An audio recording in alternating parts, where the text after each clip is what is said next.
Selamat pagi, saudara sekalian. Hari ini saya akan memberikan kuliah tentang PPHI, penyelesaian perselisihan hubungan industrial, termasuk dalam mata kuliah Hukum Ketenaga Kerjaan. Tetapi pada hari ini saya akan khusus memberikan materi yang biasa disajikan dalam mata kuliah yang disajikan tingkat akhir bagi mahasiswa yang akan menempuh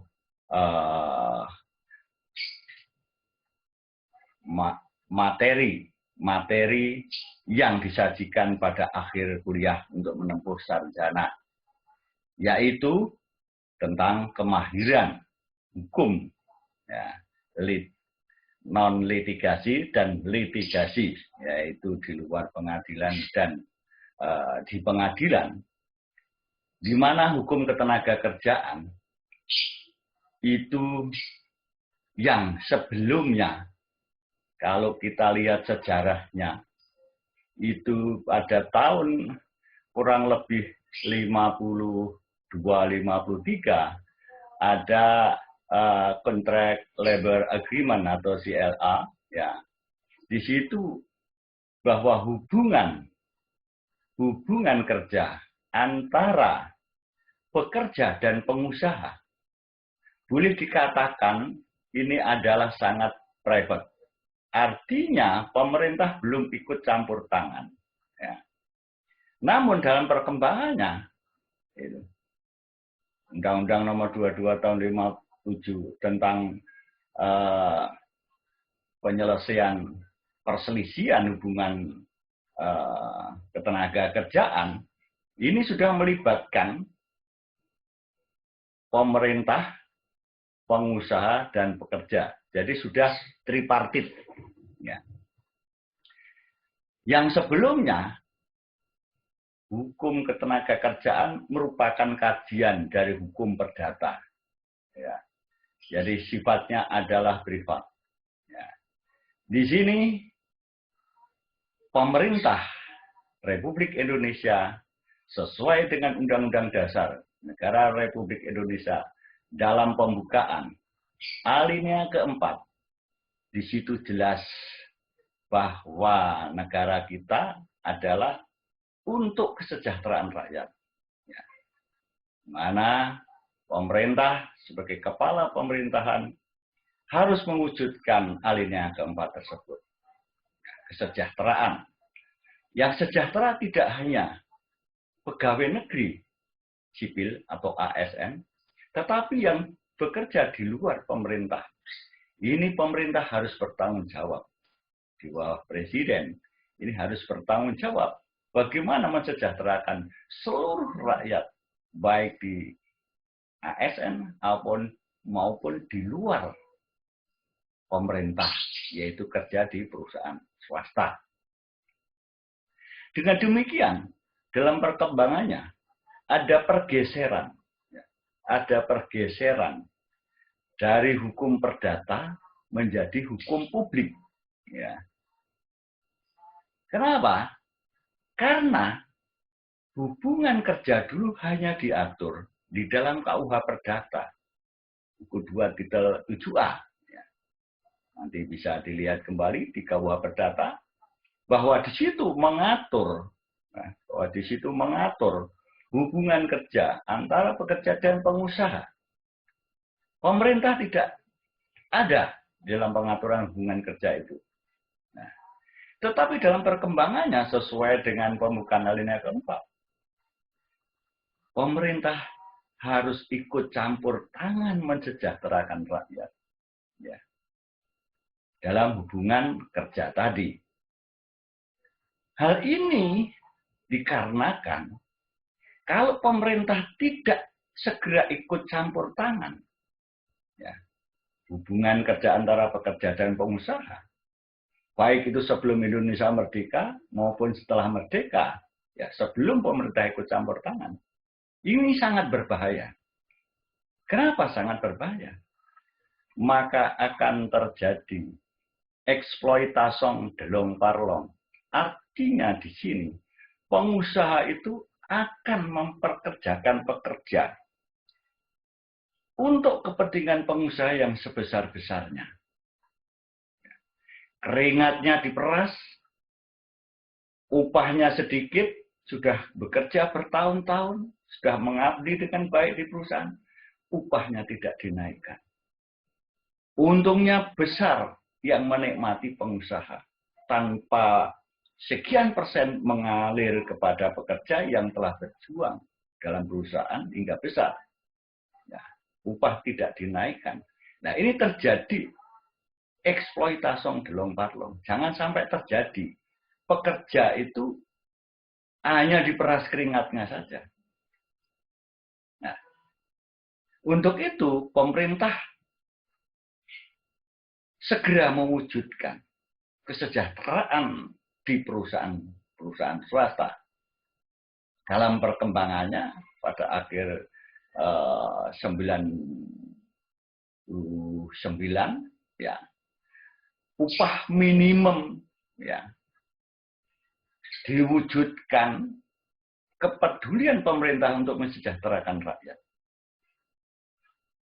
di mana pemerintah secara tripartit, pemerintah, pengusaha, dan pekerja akan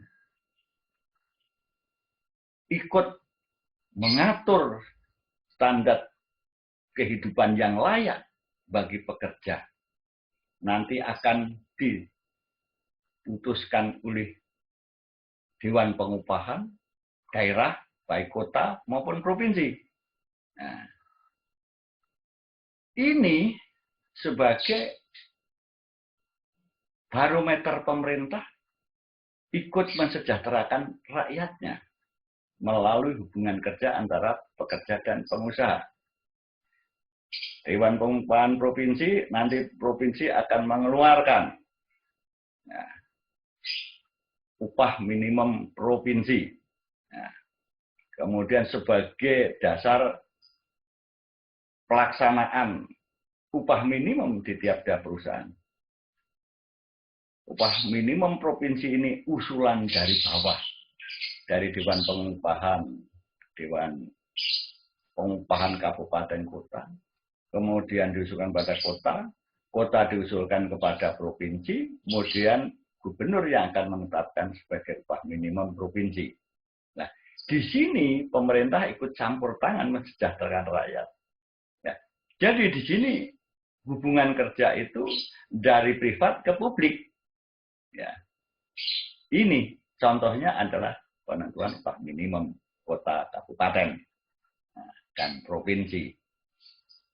Ini terjadi pergeseran ya, dari privat ke publik. Ya. Yang dulu ya, pada tahun 80-an ya, itu materi hukum ketenagakerjaan itu merupakan kajian ansih di hukum perdata. Ya.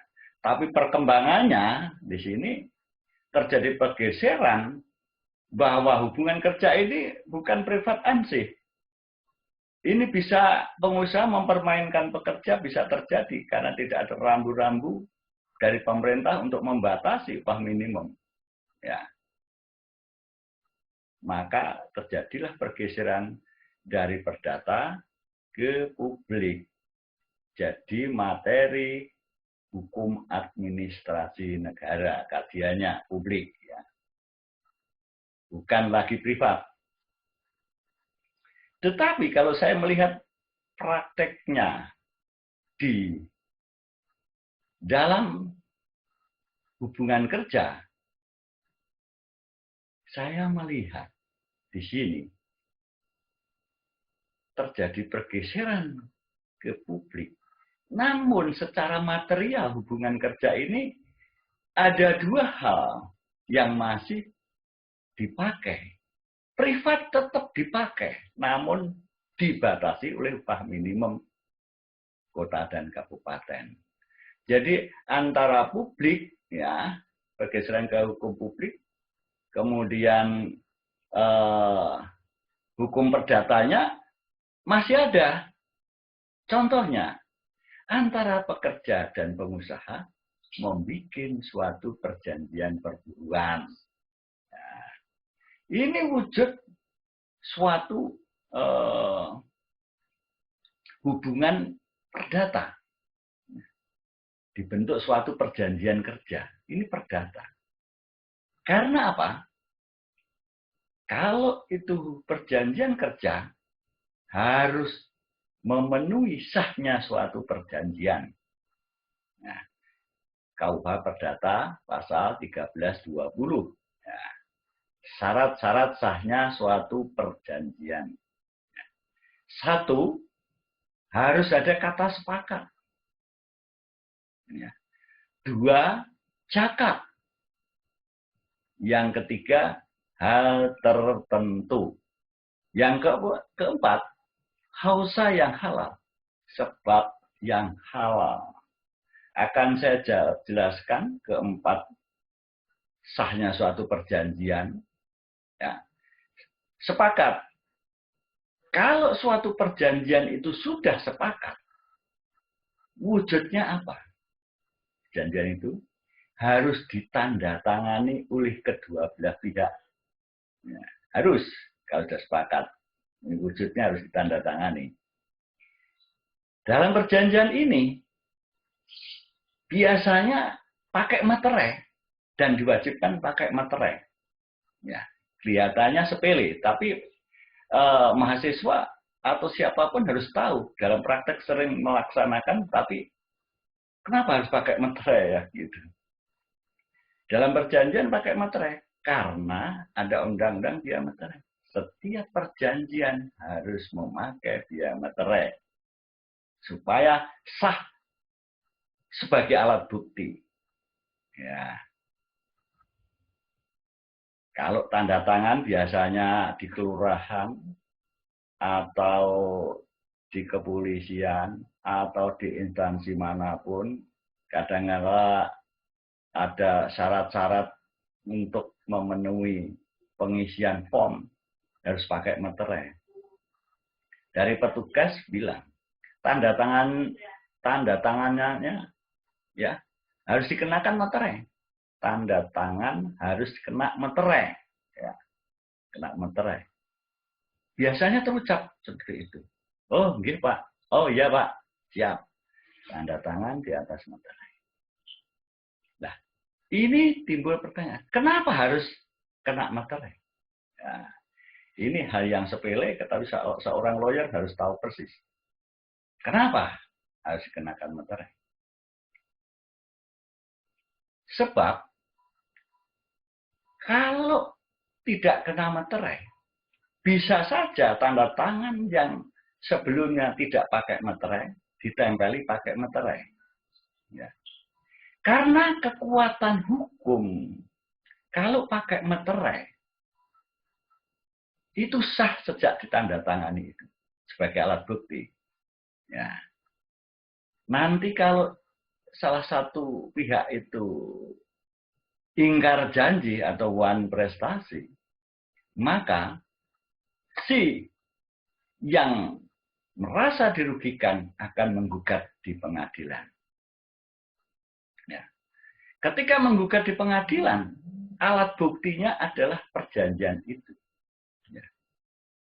Kalau itu tidak pakai materai, maka alat bukti itu hanya dipakai sebagai keterangan saja.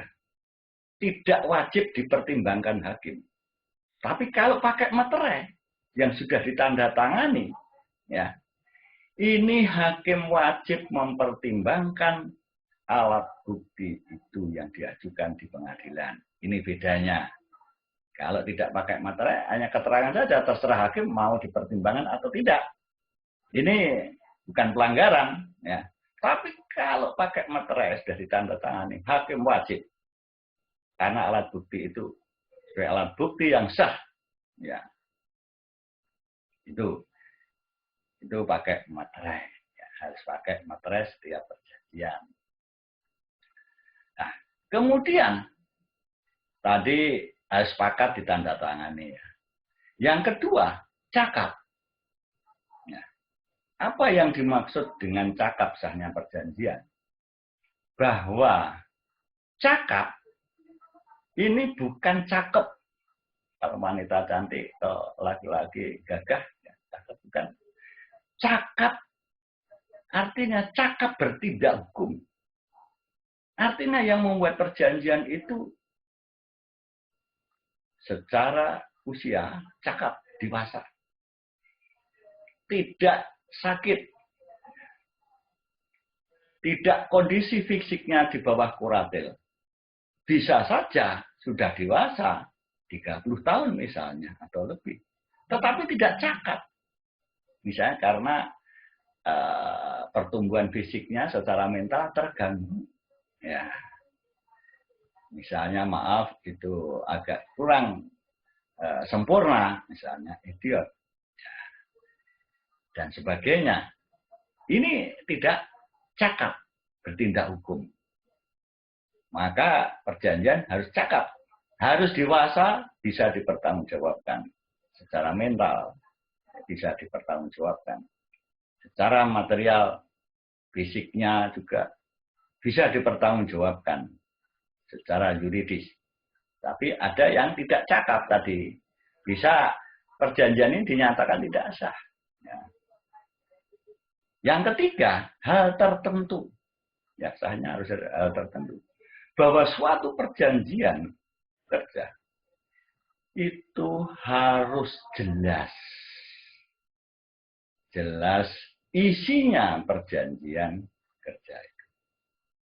Tidak boleh seandainya nanti perusahaan itu akan dapat keuntungan sekian, nanti pekerja akan diberi keuntungan sekian. Tidak boleh. Ya. Sesuai dengan perjanjian, diberi upah tiap bulan misalnya 3 juta. Misalnya. Jelas diatur di dalam hak dan kewajiban di dalam perjanjian kerja secara jelas. Kemudian yang keempat, kausa yang halal. Kausa yang halal artinya isi dalam perjanjian itu harus bisa dipertanggungjawabkan secara akuntabilitas yuridis yang bisa dipertanggungjawabkan. Kalau tidak, maka perjanjian itu tidak sah. Contohnya, misalnya perjanjian jual beli HP misalnya. HP-nya tidak 1, 2, tapi ini dari 1 kontainer HP.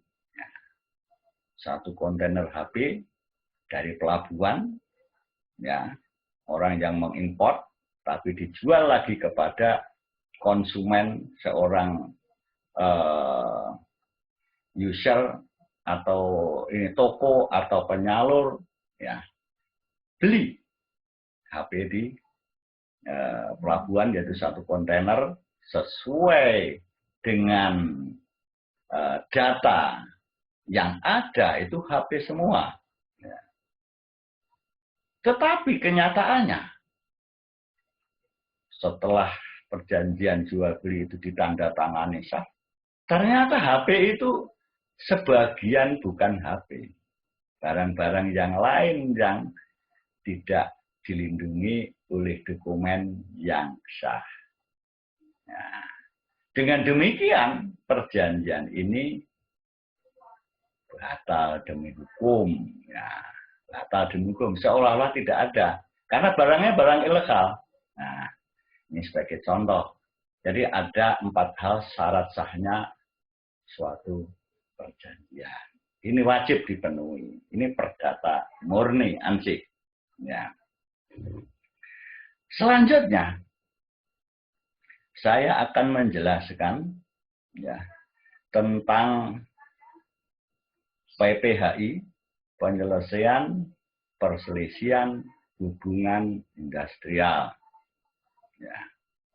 Itu undang-undangnya adalah Undang-Undang Nomor 2 Tahun 2004 tentang PPHI. Ya. Kalau Undang-Undang Tenaga Kerja, itu Undang-Undang 13 tahun 2003, Undang-Undang Tenaga Kerjaan,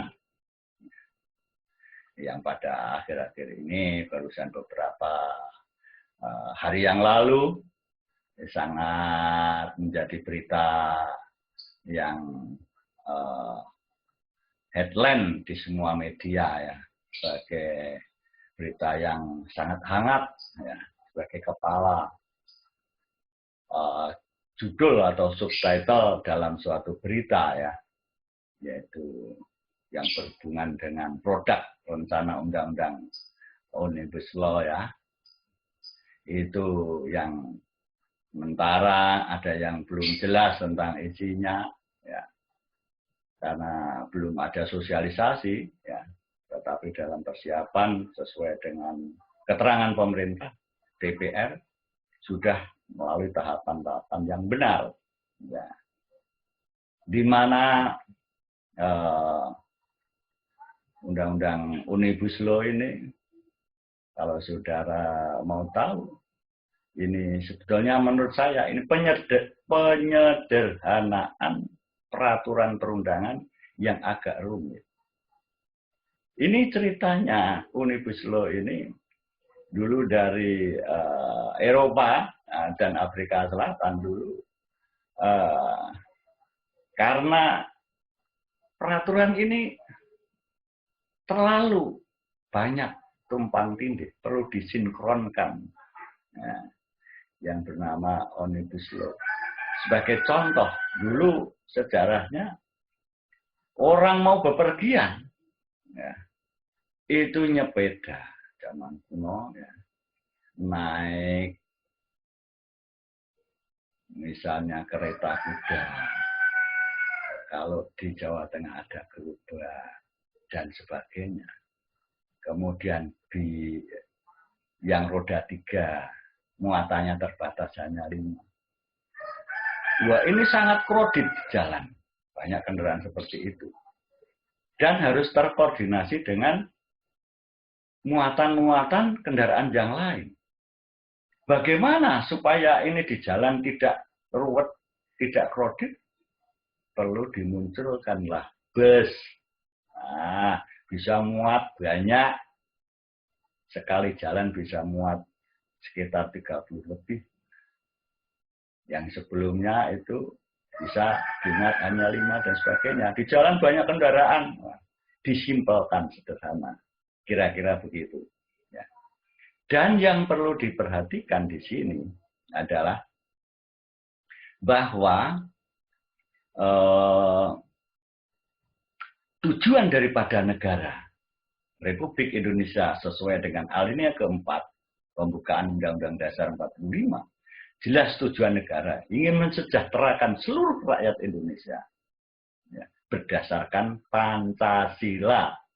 Ya, berdasarkan Pancasila. Nah, di sini pemerintah itu bukan memikirkan sekelompok atau golongan. Kalau kita melihat pembukaan alinea keempat, memikirkan seluruh rakyat. Siapa saja keluarga yang mempunyai KTP, warga negara Indonesia, berarti punya hak untuk sejahtera di Indonesia. Sesuai dengan peraturan perundang-undangan yang mengatur di Indonesia.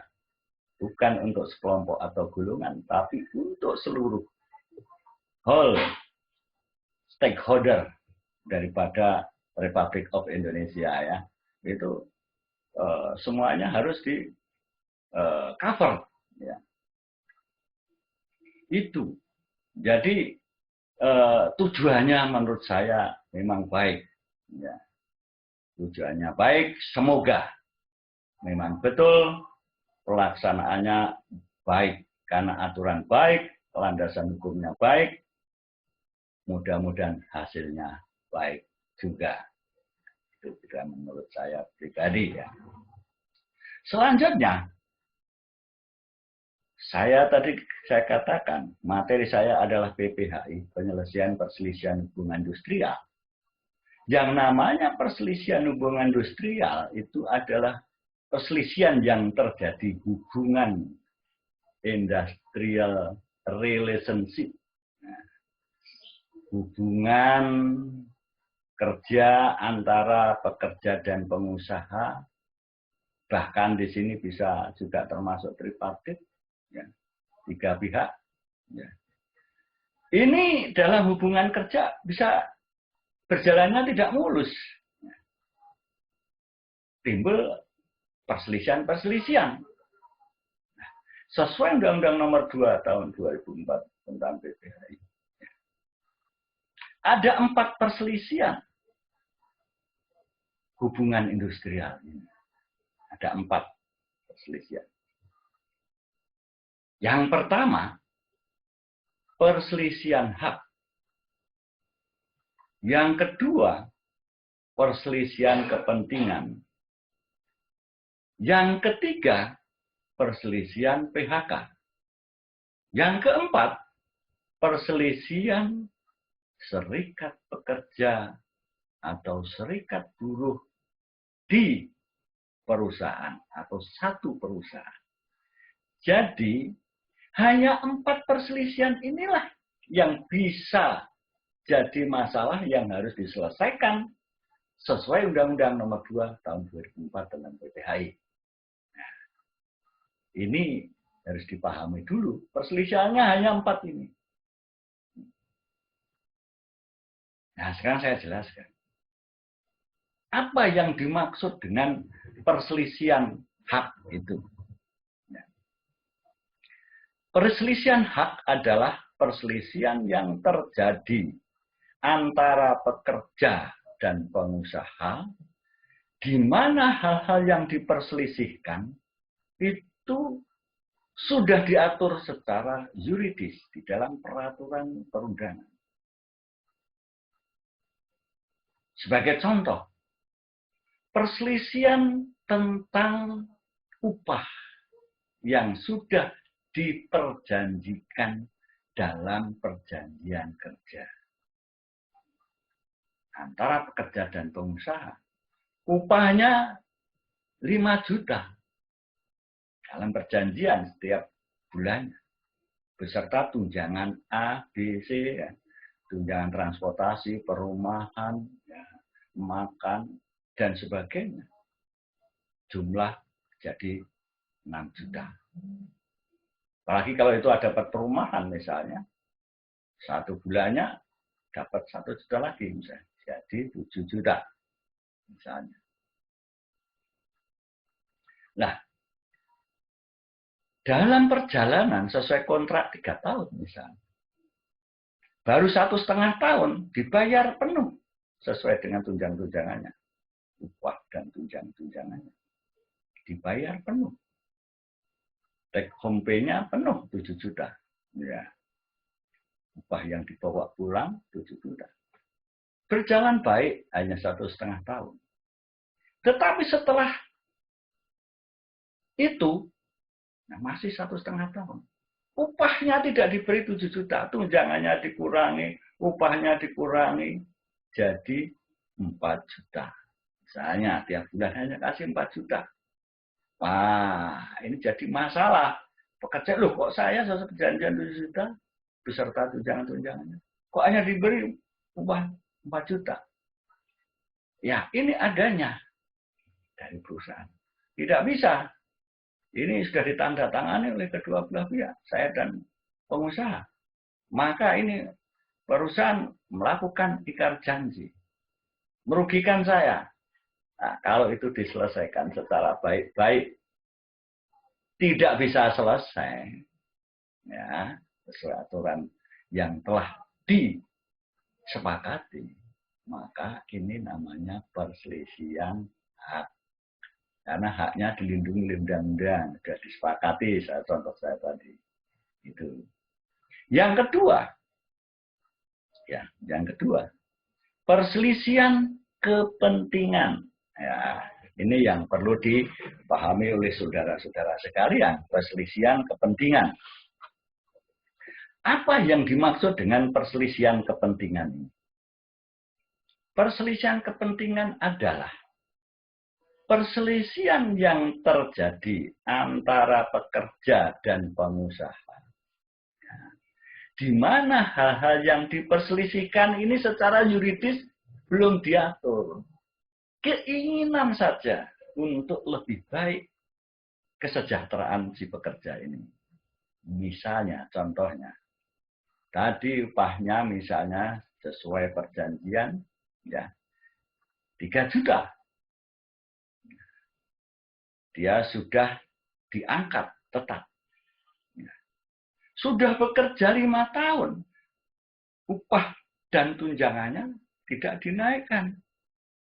Maka si pekerja ini merasa dirugikan. Wah, saya kerja 5 tahun, perusahaan sudah sekarang punya cabang 2 dan perkembangan ekonominya jadi hebat.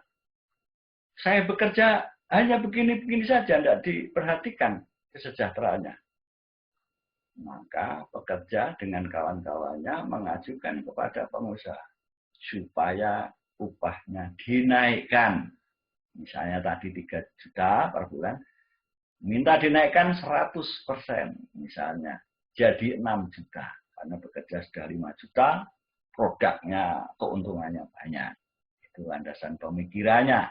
Serta karena perekonomian yang kebutuhan hidup layaknya juga sudah menaik. Kota Jakarta lebih tinggi ya kebutuhan hidupnya, kota Semarang ya, di bawah Jakarta ya itu sesuai survei dari Dewan Pengupahan ya, dalam upah minimum ini kelihatan ya, bahwa semua akan berbeda kota satu dan kota yang lain. Nah, kemudian setelah ada permohonan untuk diperbaiki kesejahteraan si pekerja, majikan atau pengusahanya menjawab, aduh, nggak bisa ini, saya menaikkan 100%. Saya mau, saya naikkan 5%. Nah, berarti sudah ada tanggapan. Tetapi sudah 5 tahun, 5% hanya berapa? Hanya 50.000 atau dari 3 juta di sini misalnya dibagi 5%, ya itu kan sangat kecil sekali, ya. Karena sangat kecil sekali, tetap pekerja tidak mau, ya minta 50%. Nah, karena turun, yang satu turun, yang satu naik, nah, akhirnya akan terjadi deal, nah, nanti kesepakatan dalam penyelesaian perselisihan kepentingan itu. Kalau ini sepakat, nanti perselisihan kepentingan akan ada jalan keluar. Kalau deal, maka perlu dibentuk perjanjian bersama. Jadi ini perselisihan kepentingan. Secara yuridis tidak bisa, belum diatur, tetapi secara landasan pemikiran kesejahteraan yang berubah, biaya hidupnya tinggi, maka perlu ada keseimbangan dari pengusaha. Itu perselisihan kepentingan. Nah, di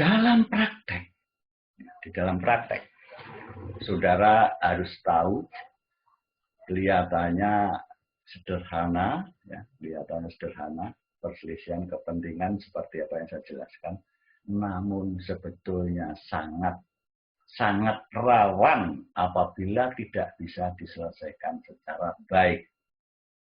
Gimana, Pak? Akan saya jelaskan. Perselisihan kepentingan itu kalau sudah perselisihan kepentingan di perusahaan itu, pekerja ini menekan pengusaha, produk secara kualitas kuantitas di perusahaan bisa diturunkan, kuantitas jumlahnya turunkan. Melinting rokok yang sehari 1.000 jadi 900. Tidak ditanggapi, quality controlnya ngecek, loh kok produknya kuantitasnya kok menurun. Tidak ditanggapi tuntutan yang diinginkan para pekerja. Besoknya lagi, dari kuantitas jumlahnya, diturunkan kualitas. Misalnya, rokoknya yang biasanya kenceng-kenceng jadi kendor. Nah, nanti kan dicek quality controlnya. Loh, produknya kok jadi tidak sesuai standar. Kok jadi kendor-kendor kayak gini, gembes-gembes ya. Setelah saya ya. Karena rokoknya tidak lagi kencang lagi, agak kendor ya. Ini nggak bisa ini, harus diperbaiki. Nggak bisa, tuntutan saya aja nggak diperbaiki ya Pak. Nah, akhirnya kalau saling bersikeras, ini unjuk rasa bidang produksi berjalan, pengusaha tidak memberikan suatu respon yang baik untuk menempati atau mengabulkan. Nah, di sini para pekerja itu, kalau sudah pekerja seperti itu tidak ditanggapi, biasanya langsung slow down, duduk-duduk di perusahaan. Tidak mau kerja, alias mogok kecil. Nah, dalam satu perusahaan. Kalau pengusaha tidak mau menaikkan keinginan para pekerja tadi untuk menaikkan kesejahteraan, biasanya setelah duduk tidak ada tanggapan, sudah diwawancarai, tetap perusahaan tidak mau menaikkan dengan alasan ini, itu, dan sebagainya, maka para pekerja ini bisa unjuk rasa ke pejabat setempat, ke wali kota atau bupati, atau menyalurkan aspirasi ke DPR di kota atau kabupaten atau provinsi yang untuk menyalurkan aspirasi. Kalau hal demikian, maka si pekerja ini, negara kita negara hukum. Yang namanya turun ke jalan ini harus ada aturannya, unjuk rasa. Dia harus melaporkan ke pihak kepolisian. Tanggal sekian mau ada penyaluran aspirasi para pekerja ke balai kota atau ke kantor kabupaten atau DPRD kota, kabupaten atau provinsi atau gubernur. Harus jelas jumlahnya berapa orang, korlapnya siapa, koordinator lapangannya siapa, dilaporkan ke polisi. Nanti polisi yang akan mengamankan, mengawal para pekerja yang mau menyalurkan aspirasi. Ya, nanti polisi yang mengawal.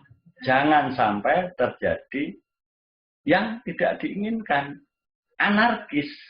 Jangan sampai terjadi. Kalau terjadi itu, polisi bisa memegang. Korlapnya pasti dipegang duluan. Baru siapa yang melakukan, menyuruh lakukan, dan yang melakukan flagernya pasti dipegang. Nah, saudara nanti bisa melihat berita-berita pada akhir-akhir ini. Ya, semoga saja rakyat memahami bahwa negara kita negara hukum, semua ada aturannya. Jangan sampai melakukan di luar aturan. Semoga saja berjalan baik-baik. Negara kita negara berdasarkan Pancasila, ya, itu musyawarah mufakat itu yang dititik beratkan. Ya, saya kira negara Indonesia akan jadi negara besar. Semua bisa diatur sesuai aturan hukum. Bukan di luar hukumnya, tapi aturan hukum harus ditaati. Ya, sesuai dengan visi daripada aturan hukum itu apa. Ya. Selanjutnya, kalau itu tadi para pekerja tidak dikabulkan unjuk rasa atau menyalurkan aspirasi ke instansi yang terkait, ya. Tetapi unjuk rasa ini atau suatu penyaluran aspirasi ini atau mogok kerja total satu perusahaan. Kalau itu perusahaannya besar kan berbahaya. Apalagi kalau virus mogok ini bisa menyebar ke perusahaan-perusahaan yang lain. Ini berbahaya untuk stabilitas nasional. Nah, untuk itu pemerintah harus tegas dalam mengamankan dan mengawal bagi masyarakat yang menyampaikan keinginan secara yuridis ini harus dikawal, diamankan, jangan sampai terjadi anarkis.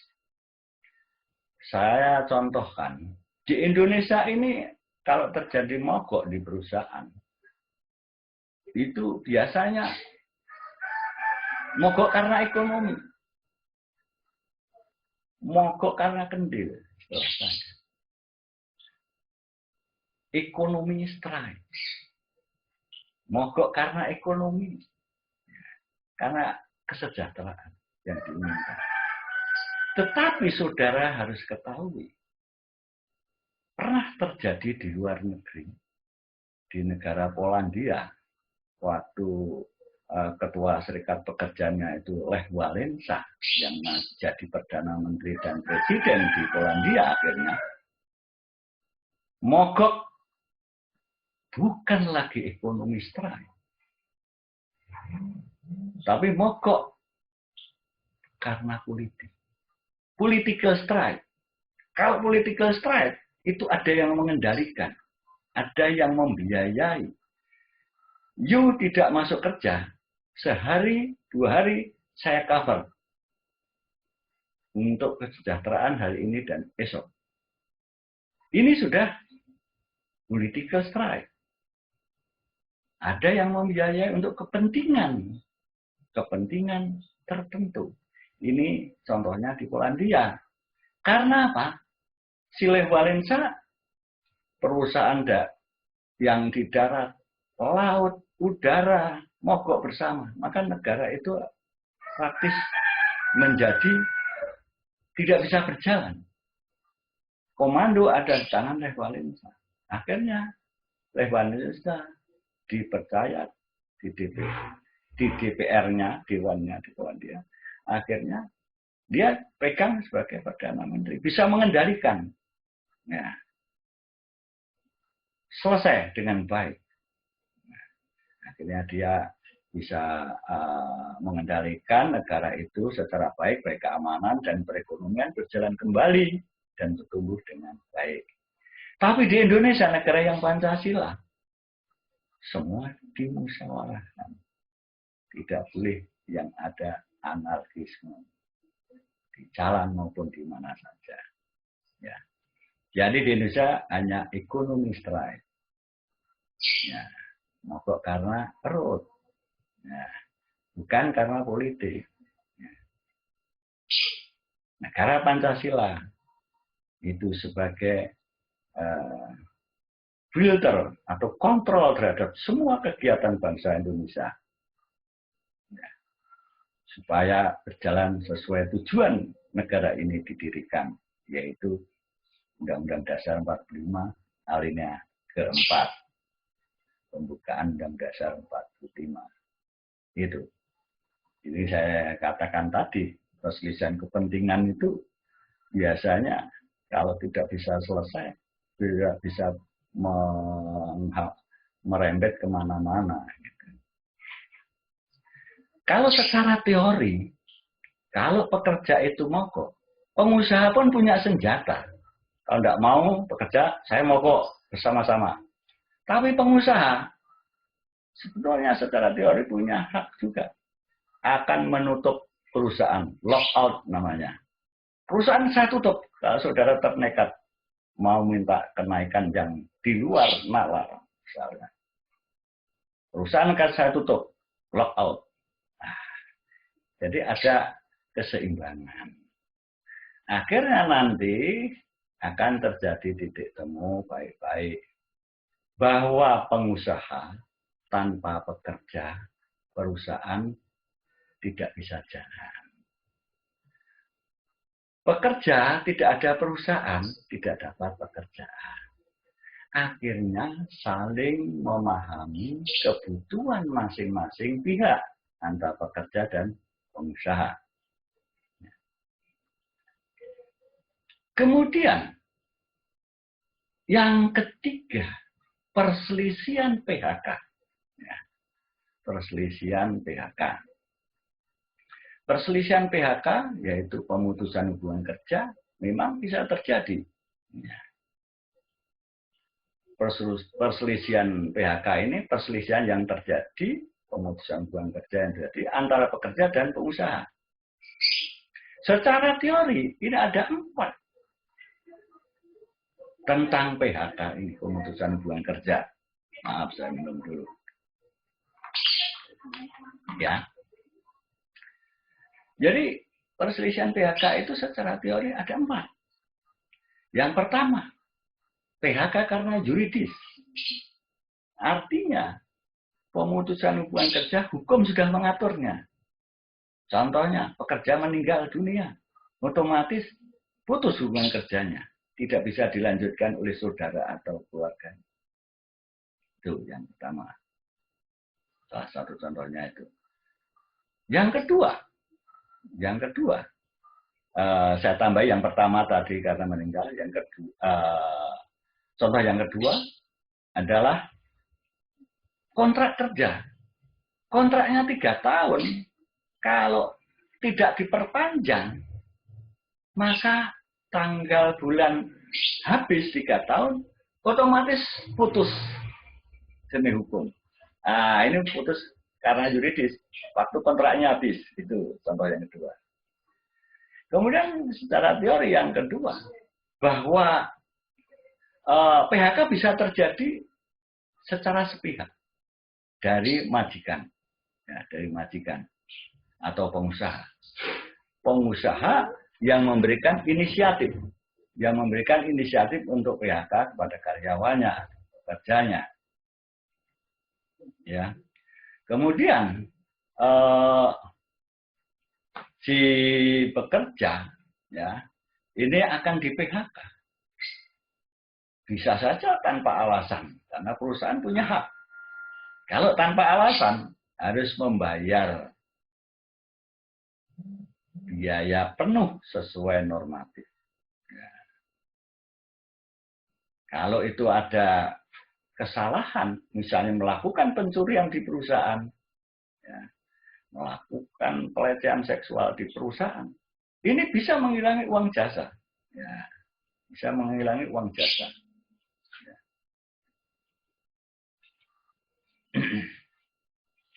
Selanjutnya, dari PHK sepihak oleh perusahaan, itu resikonya kalau tanpa salah harus bayar penuh secara normatif. Tapi kalau itu ada kesalahan, maka akan dikurangi biasanya uang jasanya. Ya. Selanjutnya, yang ketiga, inisiatif dari pekerja. Misalnya pekerja seorang perempuan, udah bekerja 10 tahun, suaminya pindah ke Jakarta, tugas jadi pejabat di sana, akan mengikuti ke Jakarta, mengajukan resign, mengajukan pengunduran diri untuk ikut suaminya di Jakarta.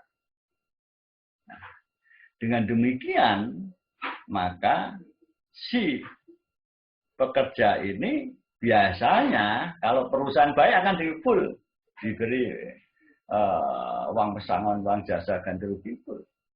Tetapi kalau ini pengunduran diri karena dia pekerja penting di situ, mau pindah ke Jakarta, dia belum ada cabang, maka bisa mengurangi hak-hak dari penerimaan pesangon secara keseluruhan. Kemudian yang keempat, yaitu bahwa PHK bisa terjadi atas putusan pengadilan. Ya, nanti diputus oleh pengadilan. Kalau bersih tegang penyelesaiannya tidak bisa selesai, maka digugatlah di pengadilan. Yang sekarang ini adalah PHI, Pengadilan Hubungan Industrial. Yang di Jawa Tengah, tiap-tiap provinsi, ada 1 PHI. Ya, Pengadilan Hubungan Industrial.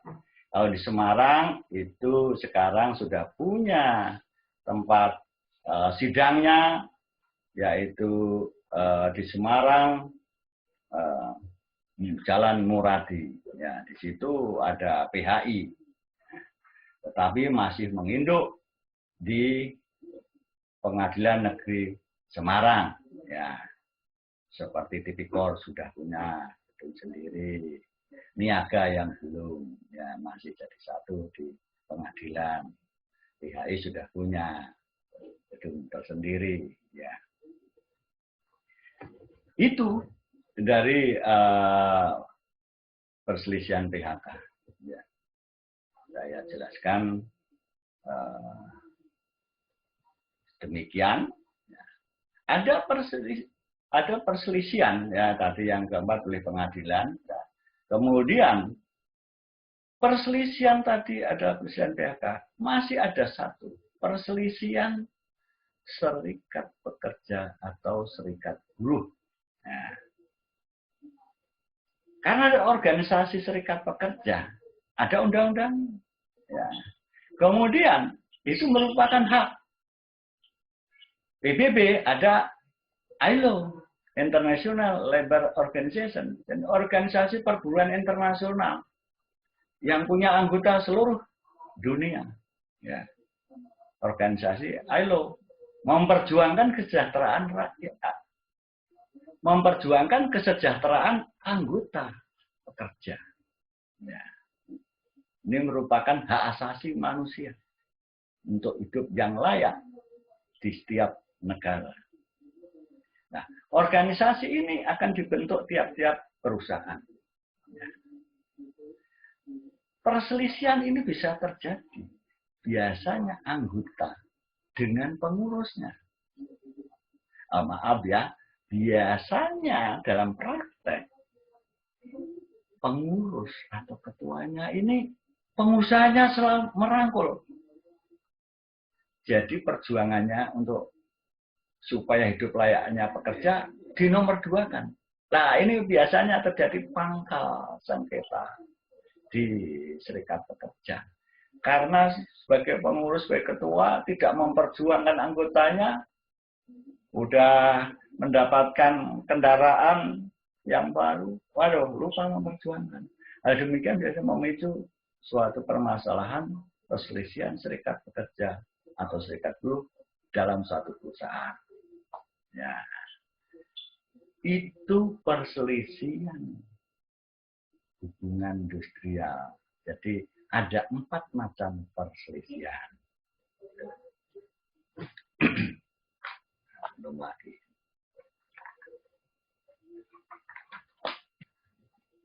Lanjut ya. Bagaimana cara penyelesaian? Cara penyelesaian 4 perselisihan sesuai dengan Undang-Undang Nomor 2 Tahun 2004 tentang PPHI. Dalam undang-undang itu diselesaikan 2 cara. Penyelesaian di luar pengadilan dan di pengadilan. Di luar pengadilan dan di pengadilan. Nah, saya jelaskan perselisihan ya, di luar pengadilan sesuai undang-undang itu. Yang pertama diselesaikan kalau ada 4 perselisihan, entah itu perselisihan hak atau kepentingan atau PHK atau serikat pekerja, perselisihan di antara 4 ini. Tata caranya harus diselesaikan secara mediasi. Secara mediasi, musyawarah mufakat di tingkat perusahaan. Namanya penyelesaian secara bipatrit kedua belah pihak antara pekerja pengusaha.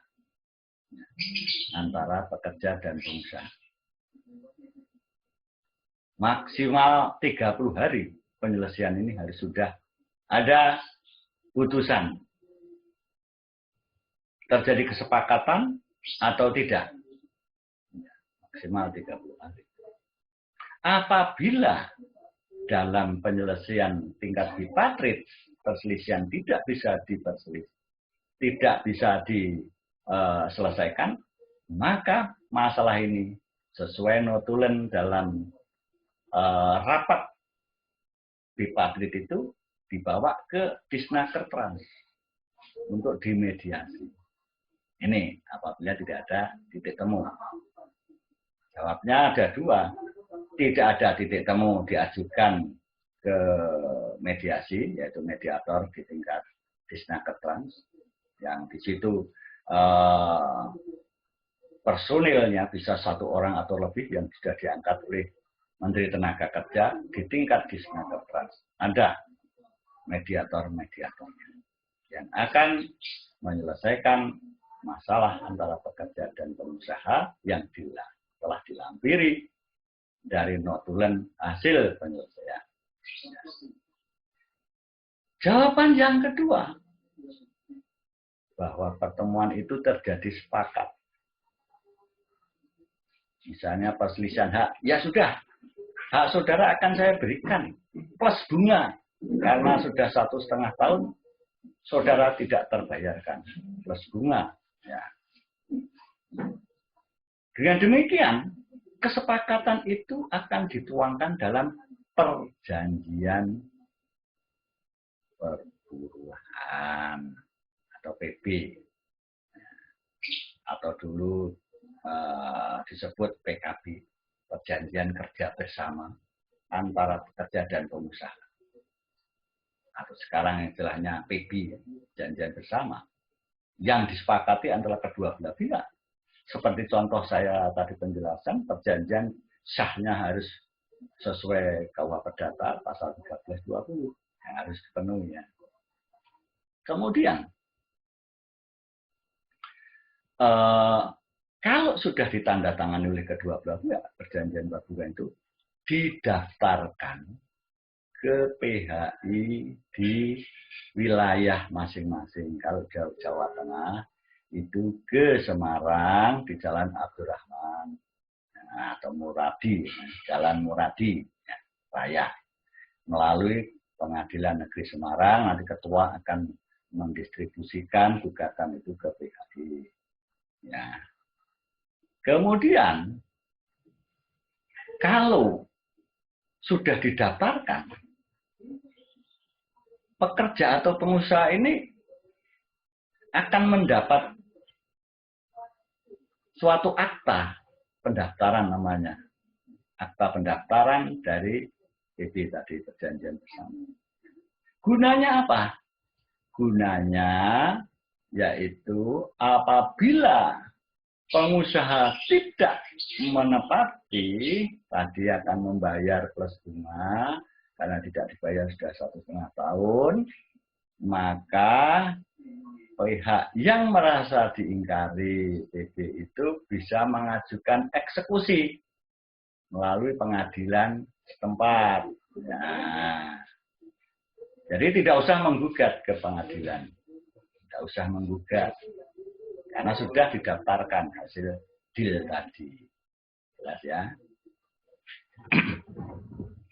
Selanjutnya,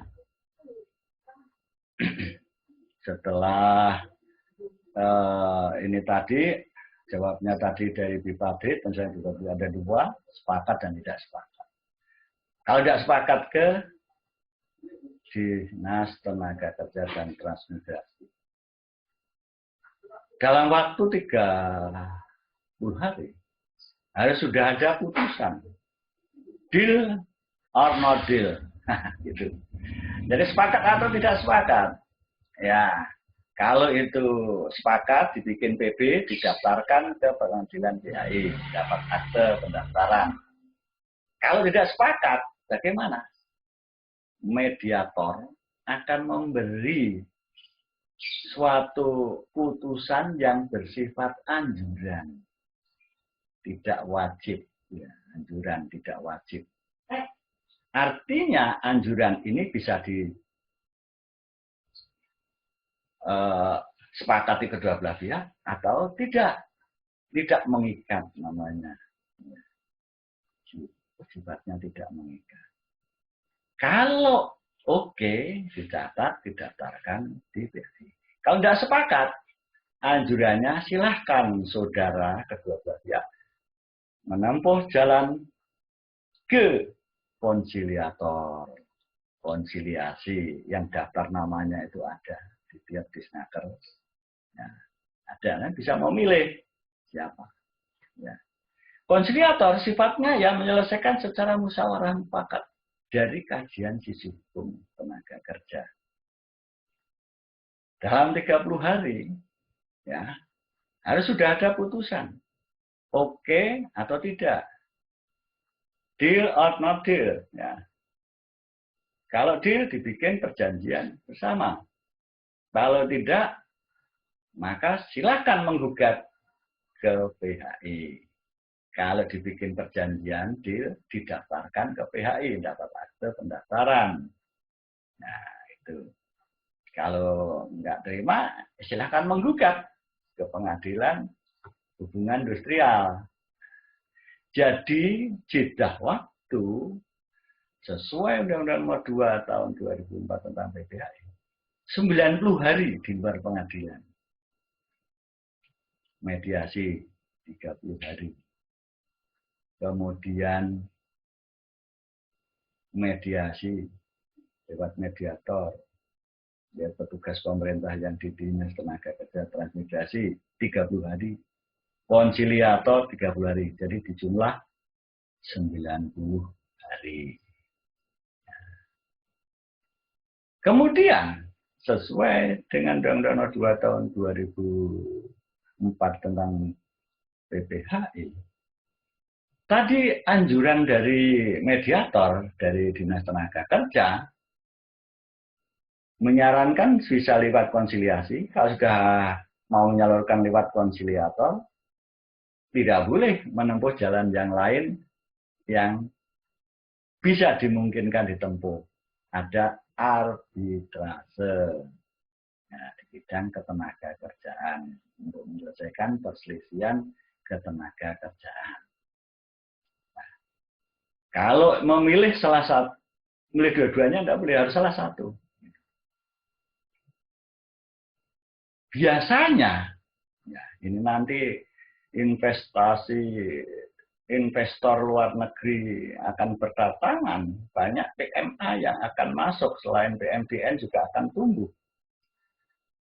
Saya melihat ke depan, biasanya dalam praktek yang sudah lewat-lewat, yang namanya perusahaan asing itu tidak mau bertele-tele, yang sifatnya final, cepat selesai, tidak ada masalah di perusahaan asing. Tertib, aman, kejelasan ada. Itu perusahaan asing. Nah, nanti kalau banyak perusahaan asing yang menginvestasi di Indonesia, kalau ada perselisihan, dia mediasi, langsung akan memilih. Biasanya perusahaan asing akan memilih arbitrase. Kenapa memilih arbitrase? Karena putusan arbitrase itu final. Ya.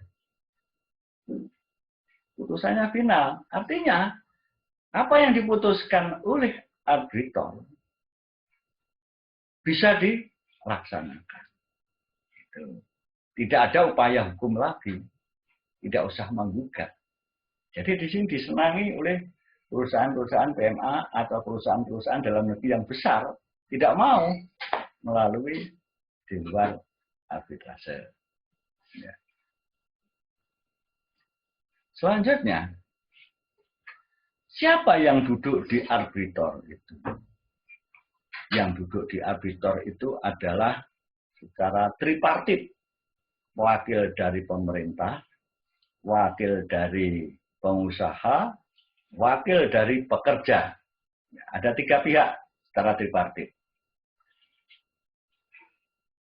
Yang duduk sebagai arbitrator harus mendapat SK pengangkatan dari Menaker, dipilih. Nanti kalau arbitrator Jawa Tengah, nanti bisa memilih arbitratornya siapa yang akan duduk. 3 pihak tadi. Pemerintah, pengusaha, dan pekerja. Ada 3 pihak yang akan mengadili. Prinsip musyawarah mufakat, tapi tetap dalam tinjauan koridor hukum tenaga kerjaan. Nah, kalau arbitrator memutuskan upaya hukum tidak ada, kecuali upaya hukum luar biasa. Kecuali upaya hukum luar biasa, yaitu peninjauan kembali. Apabila misalnya itu PHK massal, ya, PHK massal atau kolektif ya, yang di PHK, ini nilainya kan bisa nyampe puluhan miliar. Nah, itu tinjauan bisa dilakukan, putusan arbitrase diputuskan, nanti kalau tidak terima atas putusan arbitrase hanya bisa upaya hukum luar biasa atau peninjauan kembali ke Mahkamah Agung apabila ada novum. Nah, bukti baru yang waktu penyelesaian itu belum pernah diajukan. Sudah ada. Nah, jelas ya? Jelas akan saya lanjutkan di sini bagaimana menggugat ke PHI. Ya, bagaimana menggugat ke pengadilan hubungan industrial. Pada prinsipnya, dasar gugatan hukum formilnya itu prakteknya hampir sama dengan hukum acara perdata. Namun ada pengecualian. Pengecualian. Ya. Satu, ada daluarsa. Jadi sejak putusan PHK misalnya, itu maksimal 1 tahun. Kalau tidak diajukan gugatan, maka daluarsa. Ya.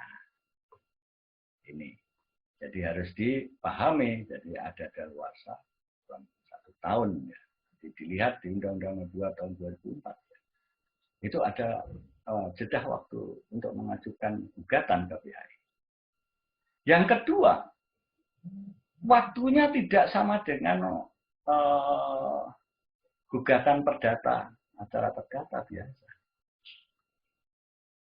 Gugatan di PHI ini maksimal 50 hari harus sudah ada putusan pengadilan dalam perkara yang diajukan. 50 hari, tidak boleh lebih, harus sudah ada putusan.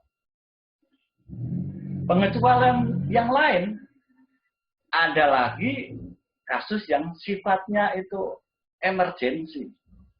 Nah, itu dalam tempo 14 hari harus sudah diputuskan apabila ada masalah-masalah yang mendesak, di mana akan dipertimbangkan oleh ketua pengadilan, bisa diterima atau tidak alasannya mendesak ini. Misalnya, PHK kalau tidak segera dikasih, maka bisa mengganggu kehidupan rumah tangga, mendesak misalnya, dan sebagainya yang sifatnya mendesak.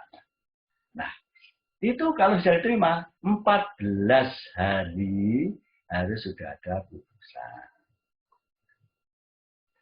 Pengecualian yang lain lagi, berbeda dengan hukum acara biasa, itu selain waktu, ya Bang, tadi kemudian ada perbedaan yang lain lagi, yaitu pengadilan PHI, pengadilan hubungan industrial,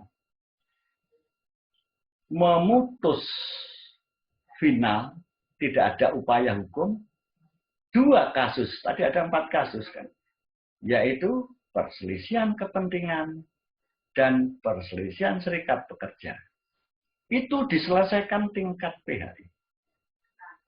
Selesai, sifatnya final, tidak ada upaya hukum. Itu 2 perselisihan kepentingan dan perselisihan serikat pekerja. Tidak ada upaya hukum. Nah, ini pengecualian. Kemudian pengecualian yang lain, ya, setelah apa itu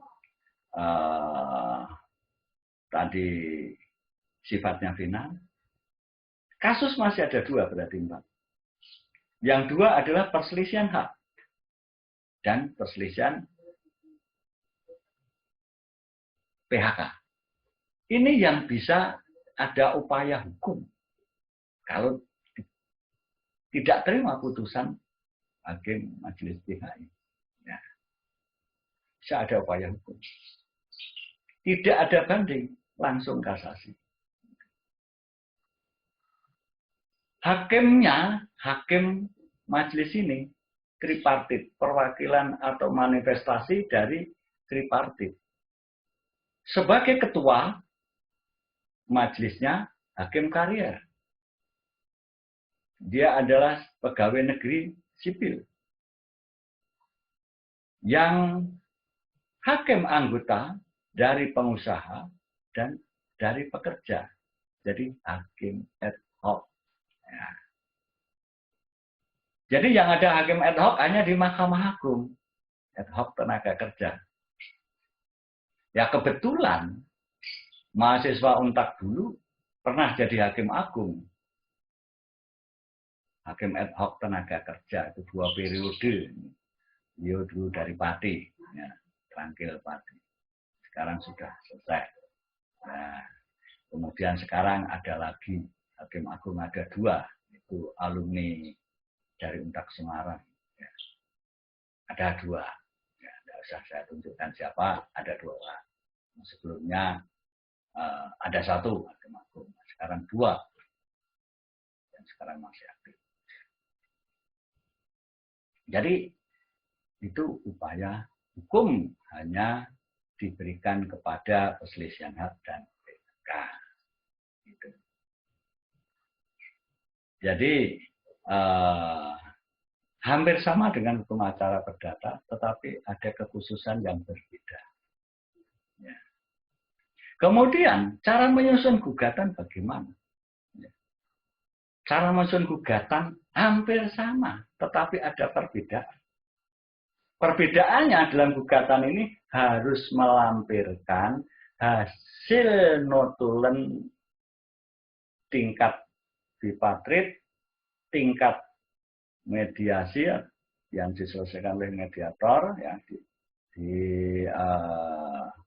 di sini seperti hakim, jadi ada mediator, seorang mediasi yang menengahi 1 orang atau lebih. Ada hasil notulennya, konsiliator, ya. Ada notulennya, ini harus dilampirkan dalam gugatan nanti. Untuk memudahkan hakim untuk memutus perkara yang diajukan. Ya. Di sini kepada ketua pengadilan, ya, nanti CQ ketua pengadilan PHI, kemudian identitas penggugat dan tergugat di sini. Ya. Identitasnya harus jelas. Kemudian fundamentum petendi. Ya, fundamentum petendi. Duduk permasalahannya apa? Kok penggugat mengajukan gugatan? Tadi ada masalah. Nah, masalahnya dijelaskan dalam fundamentum petendi. Duduk permasalahannya itu bagaimana dijelaskan hingga penggugat itu rugi.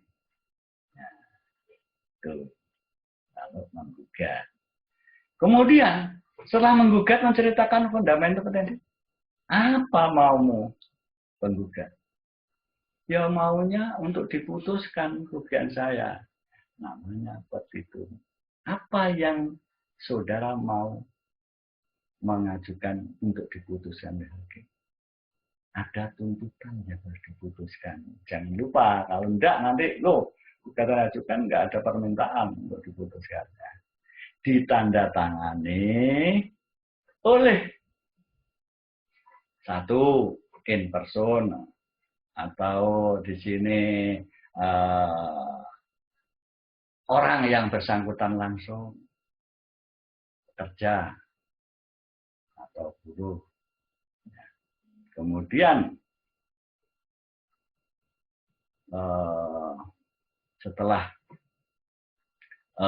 ditandatangani oleh pekerja atau buruh, bisa juga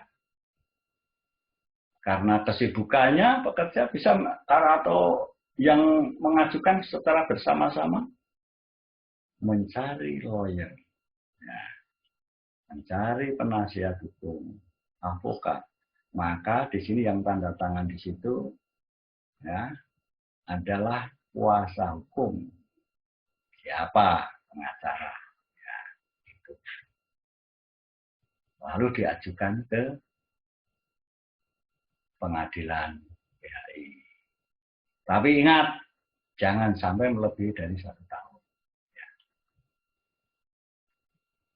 Saya kira itu saudara sekalian, kuliah saya secara detail, mudah-mudahan dapat dipahami oleh saudara sekalian, dan untuk melengkapi nanti akan saya berikan kuliah-kuliah yang akan datang secara rinci, ya, supaya saudara memahami secara teori dan praktek.